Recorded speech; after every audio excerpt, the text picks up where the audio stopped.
Assalamualaikum warahmatullahi wabarakatuh. Saya Ade Afrian dari Lokal 3B, Prodi Hukum Tata Negara. Ingin menjelaskan sedikit tentang Mahkamah Syariah Aceh.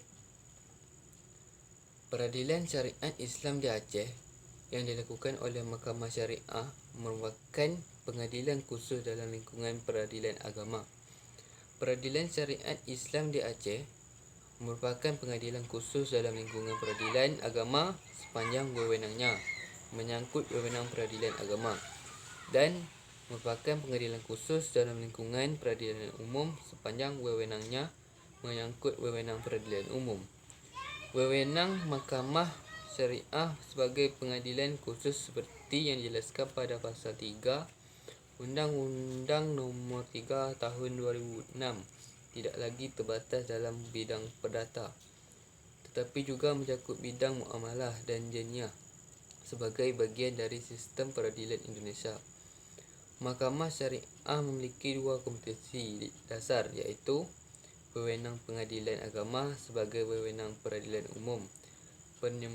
Penyempurnaan yang menyangkut dengan kewenangan tambahan dari Mahkamah Syariah harus dibuat dalam bentuk undang-undang yang khusus mengatur tentang Mahkamah Syariah sebagai pengadilan khusus sebagaimana yang diatur dalam pasal 24 ayat 3 Undang-Undang Dasar 1945.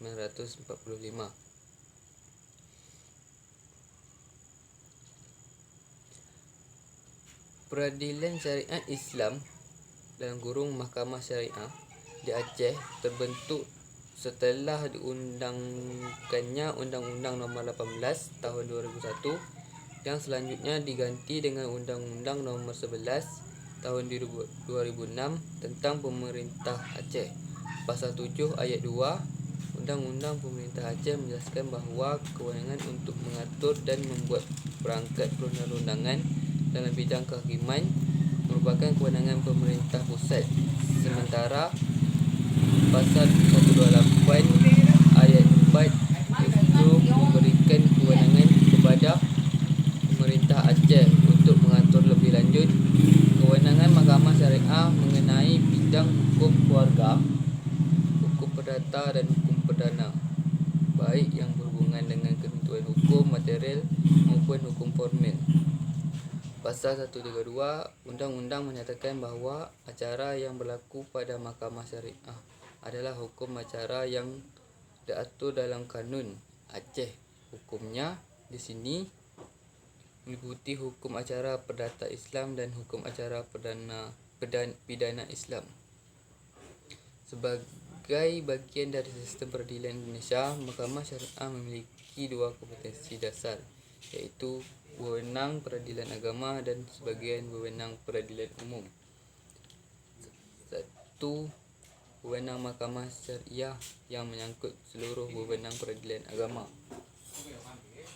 Undang-Undang Pemerintah Aceh memberi kewenangan untuk membentuk Mahkamah Syariah sebagai badan peradilan yang akan melaksanakan syariat Islam dalam rangka penyelenggara otonomi khusus dan keistimewaan di bidang kehidupan beragama. Pemerintah Provinsi Aceh membentuk beberapa lembaga pendukung seperti Dinas Syariat Islam, Wilayatul Hizbah, dan beberapa lembaga pendukung seperti Dinas Syariat Islam, Wilayatul Hizbah, dan beberapa lembaga lain terkait dengan pelaksanaan syariat Islam. Pemerintah Aceh juga mengesahkan beberapa peraturan daerah atau kanun terkait dengan pelaksanaan wewenang Mahkamah Syariah.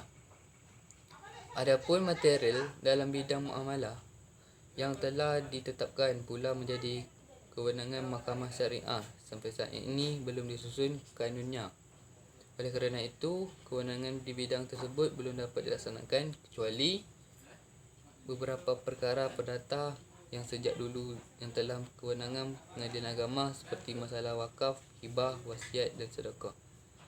Kewenangan atau melaksanakan tugas pokok pengadilan agama tersebut dibagi dua, iaitu kewenangan relatif Kewenangan relatif atau kompetensi relatif iaitu kewenangan untuk menerima, memeriksa dan mengadil serta menyelesaikan suatu perkara yang diajukan kepadanya didasarkan kepada wilayah hukum pengadilan mana tergugat tempat tinggal. Kewenangan relatif ini mengatur pembagian kekuasaan pengadilan yang sama. Misalnya antara pengadilan agama Banjarnegara dan pengadilan agama Purbalingga, sehingga menjawab apakah perkara ini kewarganegaraan pengadilan agama Banjarnegara atau pengadilan agama Purbalingga. Dasarkan kepada wilayah hukum mana tergugat bertempat tinggal. Dalam bahasa Belanda, kewenangan relatif ini disebut dengan distribusi van Reesmaat. Atas dasar ini maka berlakukan asas faktor B. Kewarganegaraan mutlak.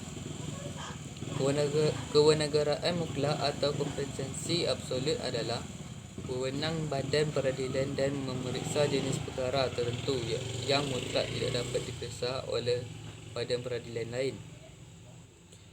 Kewenangan mutlak ini untuk menjawab pertanyaan apakah perkara tertentu, misalnya sengketa ekonomi syariah, menjadi kewenangan pengadilan negeri atau pengadilan agama. Dalam bahasa Belanda, kewenangan mutlak disebut atribut van Reesmaat atau atribut kekuasaan kehakiman.